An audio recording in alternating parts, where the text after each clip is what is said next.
Oh, that's crunchy. Good. All right. Well, let's just fucking get into it and see what happens. Yeah. All right. The Wedding Crunch, starring Johnny. Starring, I like that. How about brought to you by Warrenphotography and Martini Bride? Hang on, motherfuckers. The Wedding Crunch with Johnny. And Sharon. Fuck. Oh, mate, follow the fucking board. Here we go again. The Wedding Crunch brought to you by Johnny. From Wherever. Sharon. We had no format. Ready? Leave it with me. All right. Go. Welcome to the first episode of The Wedding Crunch, brought to you by Warrenphotography and Martini Bride. I'm Johnny. I'm Sharon. Yeah, and we are The Wedding Crunch. We are. Yep. We are The Wedding Crunch. Great name, by the way, Johnny. Great name. Who came up with that? That would be you, of course. Yeah, I like the connotation of the crunch. Yeah, you know, when you crunch numbers. Yes, yes. And when it comes to the crunch. And barbecue shapes are crunchy? I didn't tell you that I had barbecue shapes in my bag the other day when you asked, did you have any treats? I said no. Oh, I do like barbecue shapes. Yeah, anyway. So, we're here to chat all things wedding. We are going to be behind the scenes. We're going to be on the ground. We're going to be on either side and everything. Hang on. Everything around that. Do I really need to get on the ground? Well, I've seen you on the ground as a photographer. Yeah, but that's on my knees, and I go through a lot of I have pants. seen you on your stomach. Okay. Yeah. So what is episode 1 about, Sharon? Well, I thought we'd chat about photographers, mainly wedding photographers, obviously. Good. And marriage celebrants. And the relationship between the two. Yes, and how important that is. Yeah, strike a pose. And luckily for you, we have a photographer and a celebrant. What are the odds? Funny, huh? What are the odds? So what we want to talk about is what the relationship's like, the mechanics of who stands where, how it runs, really. Because once that relationship's good to go, you know where they are at every second of every moment. I love working with celebrants that I've worked with before because I then know roughly what's going to happen at what times, roughly where they're going to be. If you start opening up some sort of joke or funny line, I look back towards the parents to try and get a shot at laughing. So there's a lot of pros to having the two working together seamlessly like a ballet. But in saying that, now what you will find in our podcast that we're both each other's devil's advocate, and there's a good cop and there's a bad cop at most times. Can I be bad cop? We already know you are. Yeah. I agree to a certain point, but there are new celebrants coming through the ranks constantly at the moment. True. There are a lot of good ones. There are more celebrants than lot of out-of-work actors in LA. I think I might agree with you there. Yeah. So there's going to be some amazing celebrants that you have not worked with before, but you will walk away and have fallen madly in love with them, just like you and I. Every now and again, you get one sort of wild card celebrant that shows up, and I go, oh. Actually, the first time I worked with Wendy Beach. She's a little pocket rocket. Exactly that. You know, I'd never worked with Wendy before. I had no idea what I was in for. And then Beachy shows up and she's all fun and bubbles and giggling. I'm going, oh, you're my kind of people. Yeah. So, yeah, absolutely. That happens. And I had no trouble working with her. You floated around the right way. And obviously, so a lot of you top celebrants. Oh, nice wording, hey? You're all part of a sort of, I don't know, you do your OPDs and stuff like that, but there's a skill to knowing where and there's a smartness to it. And a lot of you top ones have already got that sorted.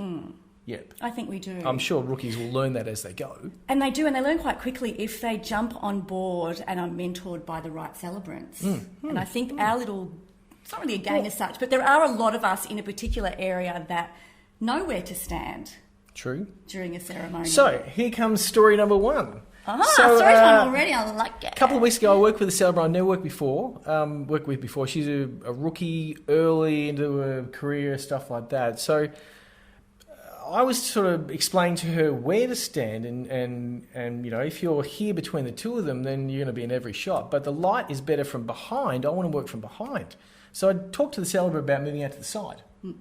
Now, for some celebrants, that's a bit of a foreign concept. A lot of them will wedge between the two and never shall they move. Yes. But she was old-fashioned way. Yeah, she was happy to start out there, whip her way back in, whip back out, and announce man and wife from there. And that was all direction from me. Yes. As opposed to any other celebrant. But it's also in your delivery. If you had have gone to that wedding, Yes. and you started telling that celebrant what they needed to do, I would tell you to shove your camera so far up your ass. So you should. But yeah, but it is your delivery. If you delivery were to was it was very good, and I could see that she needed a little bit of help. Things like I went over to the her speaker, and she had the reverb up full bore. I don't know what reverb is. The reverb is where you Short sound version. like you're in a toilet. hello, everybody, welcome to the wedding. It was like that. Right. So I, the ceremony actually started, and I've snuck around the back to the back of the thingo and just tweaked the reverb down to That's zero. so nice of you to do that. And then all of a sudden she sounded amazing. And then I went up to her afterwards, after the ceremony. I said, hey, I gave you a bit of a tweak. She goes, I don't even know what that button does. And just like you said then. That's So nice. those sort of things, don't think that you, as a celebrant, you need to learn everything from celebrants. I haven't learned all my photography from photographers. Yeah, true. That's a good point, actually. Yeah. You learn from florists. You actually all learn from each other. True. Yeah. True, yeah. Pick up all the smart bits in between. But, I would hope now from me just, showing her a little bit of stuff, she walks away as a better celebrant the following week. Yes. With a photographer that may not have had the experience to say, hey, can you just get the hell out of the way during the kiss? What the hell are you doing? Can we talk about that? Have you ever been in the way of a kiss? Because obviously, rule number one for celebrants is get the hell out of that shot. I don't want to see you in it, as pretty as you may think you are. When the bride and groom, man and wife, man and man, wife and wife, whatever, are making out, don't be in the back that I want to see your head. Okay, so the first pash as husband and wife would have to be my favourite bit of the ceremony. One of my favourites. Is that because it's the end, Sharon? No, it's because they're kissing. They're kissing as husband and wife for the first time. Because once they true. say their legal vow, they are literally legally married by law. True. Not many people know that. I knew that. That's because I told you. So their kiss as husband and wife actually is the first kiss. Yeah. And I love it. So when I have my wedding workshops with my couples, we have a great big conversation about the first pash. Do you actually discuss with them how to pash? I go, so physically, I go, right, let's talk about something serious. I put my pen down. That's how serious I am in this conversation, right? I put the pen down. Do you ever bring your wife in and then pash to show them how it's done? You're an idiot. It's not about this. It's not about the lips per se. No, it's about We timing. don't want duck's bottom kiss either. And we certainly sure as hell don't want any of your revolting tongue kiss, right? But everything in between is okay. It's about where are you going to put your hands? Where are you going to put your really arms? about the hands? Yeah, like you're just going to have them beside your body like a penguin. Yeah, I got you. Because if you're going like that... You look ridiculous. Yeah, but right. if you have a strategy of your arms around, one's neck or, on their waist. I like the old butt grab. I don't mind a good I love a butt grab. I'm not a big fan of the kiss. neck grab. It's a little bit... I certainly don't like the face touch. No, the because face touch. Usually there has been a lot of money spent on makeup. And Keep the face touch for the 2 o'clock drunken bedroom scene. That's fine. But or later on in the portrait session.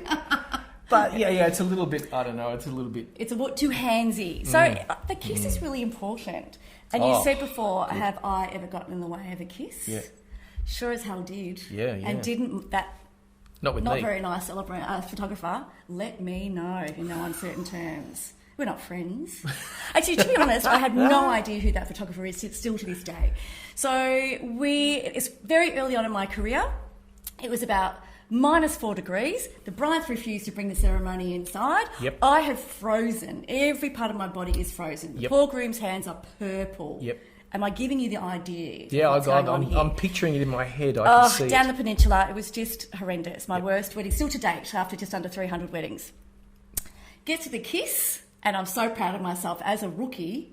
Watch me dance, people. I'm going to be getting out of the way of this kiss because that's how professional I am. Good. Anyway, because I was so frazzled by the cold and the bride being so late, which is really unusual, my vow cards that I print out beautifully for my couples flew out of my folder, the icicle wind, and landed just behind the couple. And I, in my frozen brain, went, I best pick that up so it's not in the photo. So as they went to kiss, I bent down.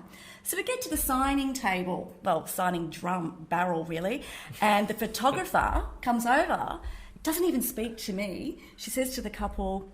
Oh, she. Oh, oops, I shouldn't have let it out. That's anyway, okay. photographer... That only narrows it by 50%. Said to the couple, when we get back to the backdrop there, can we just get you to do that kiss again? Your celebrant got in the way. Oh. And I thought, screw you, bitch. Yeah. If you can't crop that out, there's a problem.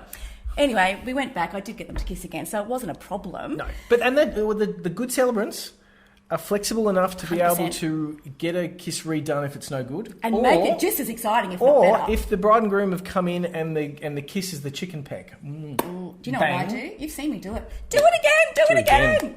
Or I've seen others. I remember Greg going, oh... Greg Evans. Greg Evans. Oh, we love Greg Evans. Oh, mate, that's not a kiss. Go in properly and go again. You know, those sort of things. Or sometimes celebrants, I'll be tucked in behind. I prefer taking the bridal kiss a lot of times from the reverse side. Yeah. That for me is a much better aspect because you're looking at the bride and groom kissing and you're seeing all the guests. It looks like a wedding. I As opposed to agree. front on, you're in front of a wall or an arbor or something crap like that. But No, the arbors aren't crap. They're really beautiful. However, I get your point. something in the way. Yeah. But yeah, it's a much more interactive shot with that. So, you know, having that celebrant around the back, having me around the back, celebrant moves out of the way, then they've seen me in action. They're watching me take that shot. If that shot looks like they've pecked and there's not enough time, they'll make the move, stuff like that. You need a celebrant that's a little bit switched on. Yes. You're not just there to deliver And read a the few card. words. You're absolutely right. Now, this was what brings us to the celebrant and the photographer relationship. So, yes, you and I know each other quite well, and we've worked together quite a bit. Yep. Me as your photographer assistant and as the celebrant. Sharon does both. We'll get to that soon, but Yeah. sometimes I take Sharon as an assistant on So the day. we know how each other works quite well. I do love the kiss, so Yes. make sure it's a bloody So good one. it's a good one. You need to hold on to that kiss. Give me a chance. I'm working at 125th a second, people. So get in there, have a smooch. give it a Hold on. hug, How long? please. A couple of seconds?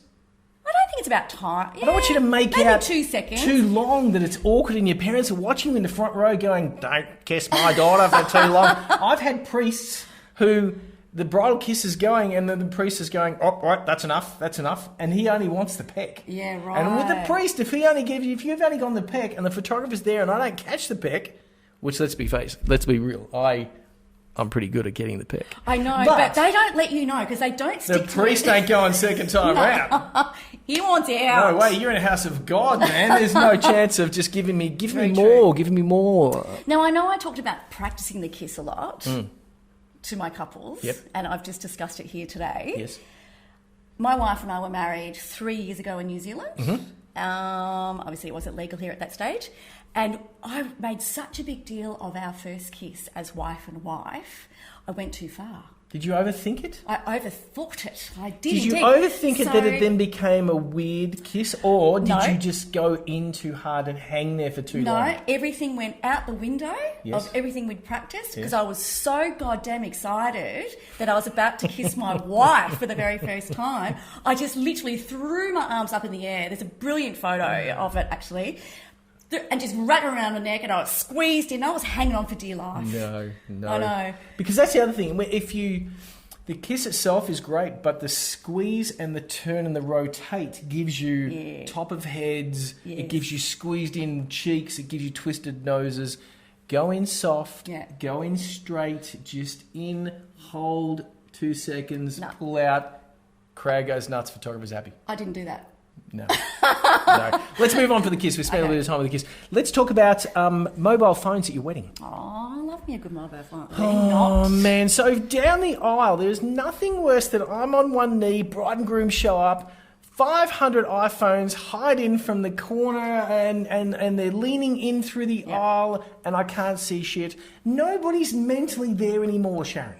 They're watching you through a 2.25-inch screen. Yeah. So what I've found is that good celebrants will make an announcement prior to the bride showing up. Don't put it on your invites. Don't put it on a board, blah, blah, blah. No one will listen to you. No one will read that unless the celebrant makes an announcement 2 minutes before. How does that celebrant go? How do you mention Normally, that? when I have a meeting with my couples at wedding workshop time, I go, right, this is how it's going to roll with cameras Yep. and phones and any other apparatus that can take a photograph badly. The big iPad in The big front of your iPad, grandmother. that's a doozy, yeah, that one. Yeah.